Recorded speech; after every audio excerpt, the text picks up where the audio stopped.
ఆంధ్రప్రదేశ్ రాష్ట్ర deputy CM cine hero power star Pawan Kalyan గారి లైనప్లో ఉస్తాద్ భగత్ సింగ్ సినిమా కూడా ఉంది. ఈ చిత్రానికి హరీష్ శంకర్ దర్శకత్వం వహిస్తున్నారు. ఇప్పటికే కాస్త షూటింగ్ కూడా జరిగింది. ఆ తర్వాత ఈ మూవీకి బ్రేక్ పడింది. ఉస్తాద్ భగత్ సింగ్ సినిమా దళపతి విజయ్ తమిళ మూవీ థేరీకి రీమేక్ అంటూ మొదటి నుంచి వినిపిస్తోంది. మూవీ టీం కూడా రీమేక్ అన్నట్లుగానే వ్యవహరించింది. అందులోనూ హరీష్ శంకర్ వరుసగా రీమేక్లు చేస్తూ ఉన్నారు. అయితే ఉస్తాద్ భగత్ సింగ్ గురించి ఈ movie screen play writer Dashrath interesting comments చెప్పిన విషయం మనకందరికీ తెలిసిందే. మరోవైపు ఉస్తాద్ భగత్ సింగ్ సినిమా ఆగిపోయిందంటూ పలు రకాల వార్తలు వస్తున్న విషయం తెలిసిందే. అయితే తాజాగా డైరెక్టర్ హరీష్ శంకర్ గారు దీనిపై సంచలన వ్యాఖ్యలు చేశారట. ఆయన మాట్లాడుతూ ఆంధ్రప్రదేశ్ డిప్యూటీ సీఎం పవన్ కళ్యాణ్ గారు ఈరోజు రాజకీయాలతో బిజీగా ఉంటున్నారు. ఆయనతో నా ఉస్తాద్ భగత్ సినిమా ఆగిపోలేదు. ఈ నెగిటివ్ ప్రచారాన్ని దయచేసి ఆపండి.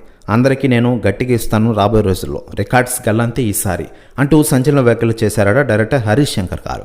ప్రస్తుతం ఈ వ్యాఖ్యలు వైరల్ అవుతున్నాయి ఆంధ్రప్రదేశ్ రాష్ట్ర రాజకీయాల్లో మరియు తెలుగు ఇండస్ట్రీలో. మరోవైపు ఉస్తాద్ భగత్ సింగ్ సినిమా చిత్రం నుంచి ఏపీ ఎన్నికల ముందు ఓ టీజర్ వచ్చింది. జనసేన గుర్తుగా ఉన్న గాజు గ్లాస్ గురించి ఈ టీజర్లో పవన్ కళ్యాణ్ గారి డైలాగ్స్ అదిరిపోయాయని చెప్పుకోవచ్చు. ఒకప్పుడు గబ్బర్ సింగ్ హిట్ను పవన్తో తీశారు హరీష్ శంకర్. దీంతో ఉస్తాద్ భగత్ సింగ్ సినిమాపై అంచనాలు మరింత ఎక్కువగా ఉన్న విషయం మనకందరికీ తెలిసిందే.